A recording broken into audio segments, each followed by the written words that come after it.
में हम बात करेंगे मीराबाई की, जिन्हें आमतौर पर श्री कृष्ण की भक्ति का दृढ़ स्तंभ भी माना जाता रहा है। परंतु मीरा ने राजसी परिवार से होने के बावजूद समाज में व्याप्त विषमताओं का तिरस्कार करके एक निम्न जाति के संत रविदास जी को अपना गुरु बनाया। रोचक तथ्य यह भी है कि संत रविदास जी श्री कृष्ण जी की भक्ति नहीं करते थे, फिर मीराबाई ने उन्हें ही अपना गुरु आखिर क्यों चुना? आज तक आपने मीराबाई के बारे में सिर्फ इतना ही जाना है कि उन्होंने श्री कृष्ण की भक्ति की थी और अंत में वह श्री कृष्ण जी की मूर्ति में समा गई थी। लेकिन आज की स्पिरिचुअल रिसर्च में हम इन्हीं तथ्यों का विश्लेषण करेंगे। मीराबाई का जन्म एक राजपूत जाति में हुआ था और मीरा बचपन से ही धार्मिक विचार वाली थी और मंदिर में जाकर श्री कृष्ण जी की भक्ति करती थी। फिर मीराबाई का विवाह राजा से हो गया। राजा भी धार्मिक विचार वाले थे, तो उन्होंने मीराबाई को कभी भी मंदिर जाने से नहीं रोका, अपितु लोक चर्चा से बचने के लिए मीरा के साथ 3-4 नौकरानी भेजने लगे। कुछ वर्ष पश्चात मीरा के पति की मृत्यु हो गई और देवर राजगद्दी पर बैठ गया। उसने कुल के लोगों के कहने पर मीरा को मंदिर में जाने से मना किया, परंतु मीराबाई नहीं मानी, जिस कारण से राजा ने मीरा को मारने का षड्यंत्र रचा। राजा ने एक सपेरे वाले से कहा कि ऐसा सर्प लाकर दे कि डिब्बे को खोलते ही खोलने वाले को डंक मारे और व्यक्ति मर जाए। ऐसा ही किया गया। राजा ने अपने बेटे का जन्मदिन मनाया, जिसमें रिश्तेदार व अन्य गणमान्य व्यक्तियों को आमंत्रित किया गया। नौकरानी से कहकर एक आभूषण वाले डिब्बे में सर्प को रखकर मीराबाई को भिजवा दिया और आदेश दिया कि मीरा को कहना कि यह बेशकीमती हार गले में पहन ले, नहीं तो रिश्तेदार कहेंगे कि भाभी को अच्छी तरह नहीं रखता। मीरा के लिए तो वह हार मिट्टी के बराबर था, लेकिन मीरा ने सोचा कि यदि मैं हार नहीं पहनूंगी तो व्यर्थ का झगड़ा होगा। यह सोचकर नौकरानी के सामने ही उस डिब्बे को खोला और उसमें से हीरे मोतियों का बना हुआ वास्तविक हार निकला। राजा का उद्देश्य था कि आज सर्प डंक से मीरा की मृत्यु हो जाएगी तो सबको विश्वास हो जाएगा कि राजा का कोई हाथ नहीं है, लेकिन राजा की यह योजना विफल रही। फिर राजा ने सोचा कि अब की बार मीरा को विष मैं पिलाऊंगा, अपने सामने, नहीं पिएगी तो सिर काट दूंगा, और एक सपेरे से कहा कि ऐसा भयंकर विष ला दे कि जिसे जीभ पर रखते ही व्यक्ति मर जाए। उसने राजा को वैसा ही विष ला कर दे दिया। राजा ने मीरा से कहा कि यह विष पी ले, अन्यथा तेरी गर्दन काट दी जाएगी। मीरा ने सोचा कि गर्दन काटने में तो पीड़ा होगी, विष ही पी लेती हूँ। मीरा ने विष का प्याला परमात्मा को याद करके पी लिया और मीराबाई को कुछ भी नहीं हुआ। राजा ने उस सपेरे वाले को वापस बुलाया और कहा कि नकली विष लाया है। सपेरे वाले ने कहा कि वह प्याला कहाँ है और राजा के सामने ही उसी प्याले में दूध डालकर एक कुत्ते को पिलाया, तो कुत्ता दूसरी बार जीभ भी नहीं लगा पाया था, वहीं मर गया था। फिर राजा ने देख लिया कि यह किसी भी तरह मरने वाली नहीं है, तो उसको मंदिर में जाने से भी नहीं रोका।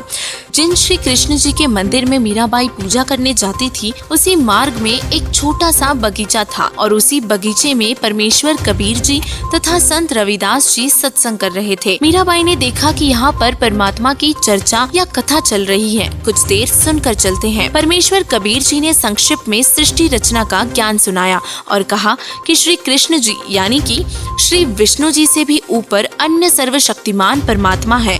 अगर जन्म और मरण समाप्त नहीं होता तो भक्ति करना और न करना समान ही है। जन्म और मरण तो श्री कृष्ण जी का भी समाप्त नहीं हुआ, उनके पुजारियों का भला कैसे होगा? परमेश्वर कबीर जी के मुख कमल से यह वचन सुनकर परमात्मा के लिए भटक रही आत्मा को नई रोशनी से मिली। सत्संग के उपरांत मीराबाई ने प्रश्न किया कि हे महात्मा जी, आपकी आज्ञा हो तो शंका का समाधान करवाऊं। परमेश्वर कबीर जी ने कहा कि प्रश्न करो बहन जी। मीराबाई ने कहा कि आज तक मैंने किसी से नहीं सुना कि श्री कृष्ण जी से भी ऊपर कोई परमात्मा है। आज आपके मुख से सुनकर मैं दो राहे पर खड़ी हो गई हूँ। मैं मानती हूँ कि संत झूठ नहीं बोलते। परमेश्वर कबीर जी ने कहा कि आपके धार्मिक ज्ञानी गुरुओं का दोष है, जिन्हें स्वयं ज्ञान नहीं था कि आपके सदग्रंथ क्या ज्ञान देते हैं। श्रीमद् देवी भागवत पुराण के 3 स्कंद में श्री विष्णु जी स्वयं स्वीकार करते हैं कि मैं विष्णु, ब्रह्मा तथा शंकर नाशवान है। हमारा आविर्भाव यानी कि जन्म और तिरोभाव यानी कि मृत्यु होती रहती है।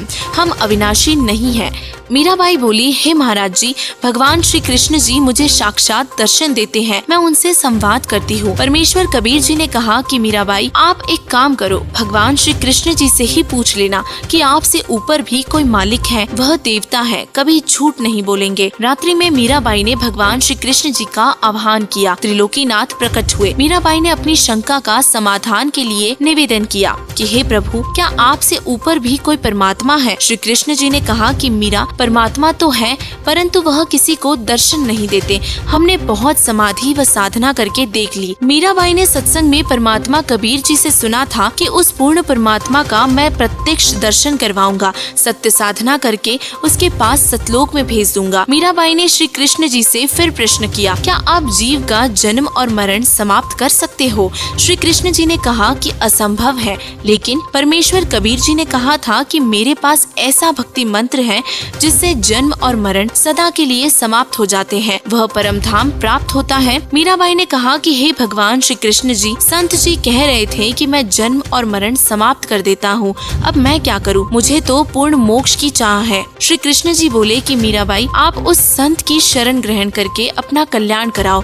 मुझे जितना ज्ञान था वह बता दिया। अगले दिन मीराबाई मंदिर नहीं जाकर सीधे संत जी के पास गई और श्री कृष्ण जी के साथ हुई वार्ता परमेश्वर कबीर जी के साथ साझा की और परमेश्वर कबीर जी से दीक्षा लेने की इच्छा व्यक्त की। उस समय छुआछात चरम पर थी। ठाकुर लोग अपने को सर्वोत्तम मानते थे और मीराबाई की परीक्षा के लिए परमात्मा ने संत रविदास जी की ओर इशारा करते हुए कहा कि वहाँ बैठे संत जी, उनसे जाकर दीक्षा ले। मीरा जी तुरंत रविदास जी के पास जाकर बोली, संत जी, दीक्षा देकर कल्याण करो। गुरु संत रविदास जी ने बताया कि बहन जी, मैं चमार जाति से हूँ और आप ठाकुरों की बेटी हो। आपके समाज के लोग आपको बुरा भला कहेंगे, आप विचार करें। मीरा ने कहा कि कल को कुतिया बनूंगी तब यह ठाकुर समाज मेरा क्या बचाव करेगा? आप जी दीक्षा देकर मेरा कल्याण करो। मीराबाई का परमात्मा के प्रति समर्पित भाव देखकर परमेश्वर कबीर जी ने संत रविदास जी के माध्यम से मीराबाई को प्रथम मंत्र केवल 5 नाम दिए। मीराबाई पहले तो दिन में ही घर से बाहर जाती थी, फिर रात्रि में भी सत्संग में जाने लगी,